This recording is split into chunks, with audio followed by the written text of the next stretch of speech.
Alright, hello boys and girls, moms and dads. Welcome to HeroesMart School Academy. This is 5th grade English, week number 15 and day number 1. Alright, so today is going to be about reading and comprehension. So we get a chance to read through certain passages or certain texts, and right after that we are going to try to measure our understanding of what we've read by answering some questions. And then we are going to build our vocabulary as well right afterwards. So please go ahead and turn your workbook over to page number 87 if you've downloaded your workbook. If you haven't downloaded it, you're welcome to watch on the screen. A copy of it is going to be popping in front of you. You're welcome to follow along as well like that. Today's reading is going to be titled Devotion, Not Religion. So let's get started. Reading from week 15 and day 1. A long time ago, in a small village, there was a young boy named Tim. Tim was a very curious child and loved to explore the world around him. He would often wander off into the woods or sneak out of the house to play with his friends, even when his parents had told him to stay inside. One day, Tim's parents noticed that he was disobeying them more frequently, and they became worried about his safety. They decided to sit down and have a talk with him about the importance of obedience. At first, Tim was resistant and argued with his parents, insisting that he knew what was best for himself. But as they spoke, he began to see that his parents were only trying to protect him and guide him in the right direction. Tim made a decision to start obeying his parents, even when he didn't understand their reasoning. He began to listen to their advice and follow their rules, and he found that life became easier and more enjoyable. He also noticed that his parents were more trusting and allowed him more freedom when they saw that he could be responsible and follow their instructions. As Tim continued to obey his parents, he gained their trust and respect. He felt confident about making the right choices and showing them that he could be a responsible and trustworthy son. In the end, Tim learned that obedience is not just about following rules, but it is about respecting and honoring those who care for us. He became a better son, and his parents were grateful of the young man he was becoming. Alright, so I believe that you got a chance to read through that particular passage with us. Now we're going to be going over right now to answer a few questions. We read about the story of Samuel and Eli's son. And the first question goes like this: how was Samuel different from Eli's sons in this story? Well, if you remember what we read over there from paragraphs number 2 and 3, you're going to see that Samuel was very different from Eli's sons. Eli's sons were greedy and selfish and only interested in gaining power and wealth for themselves. They took advantage of their position and they treated people badly. But Samuel was different. He was a very obedient person. He spent hours praying to God and trying to understand the ways of God.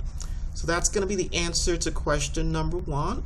And as a 5th grade student, the expectation is that you can document your answers very well in complete sentences. So please go ahead and do that for question number 1 in your notebook.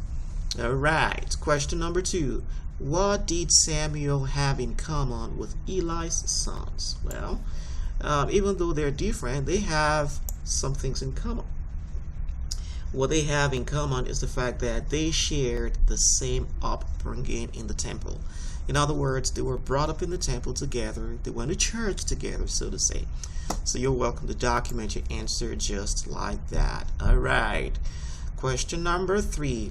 Who grew up to lead the nation in the way of righteousness?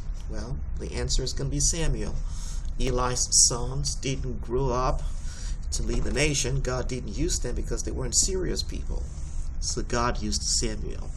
Well, what does the story teach us? Question number 4. Well, the story teaches us that it's not just good enough to go to church and have a religion, but it is important to be devoted to God. That's the reason the title of this reading is Devotion, not Religion. So Eli's children have religion. They went to church, they sang in the choir, but they weren't really devoted to things of God. Alright, so that's the lesson that we can learn from today. So we're going to go right now to talk about the vocabulary section of today's teaching. We're going to be doing things like looking at new words potentially that you may not have heard of before. Words like serving and greedy and selfish and prophet and worship and temple and stark, upbringing, contrast, and devotion. So let's go ahead and turn to our dictionary right now. That's the page of our school over here. And we'll turn to dictionary. We're going to type dictionary.com. And let's look at that word stark. What's the meaning of stark? Well, stark is an adjective and it means complete. Okay? Complete. Harsh, grim, desolate, a view, stark, downright, or complete. So let's hear it pronounced for us. Stark. Make it louder. Stark. Stark. Okay.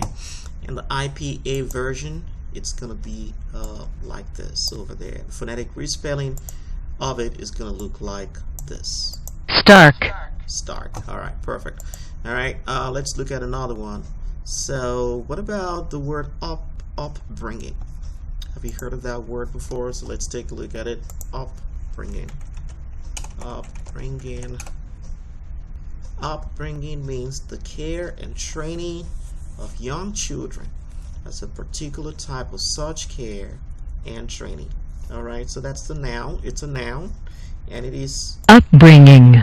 Upbringing. Upbringing. Upbringing. All right. So did you see that the first part of this word, the first syllable, is going to be emphasized? Upbringing. See that? In the IPA version of it, it's going to look like that. Upbringing. Upbringing. Upbringing. All right. Okay, great. So please go ahead and try to do those exercises, and any word you'd like to know the meaning of the word, please go ahead and type it into your dictionary. Online dictionary or paper copy of your dictionary, they're going to have the same meaning of those words for you. And try to use those words in sentences, because once you use the words in a sentence, once you use a new word in a sentence, it's going to stick to you the better. Alright, would you do that for me? I sure hope so. Well, that's what I've got for you today, boys and girls. Remember, God cares about you, and so do we.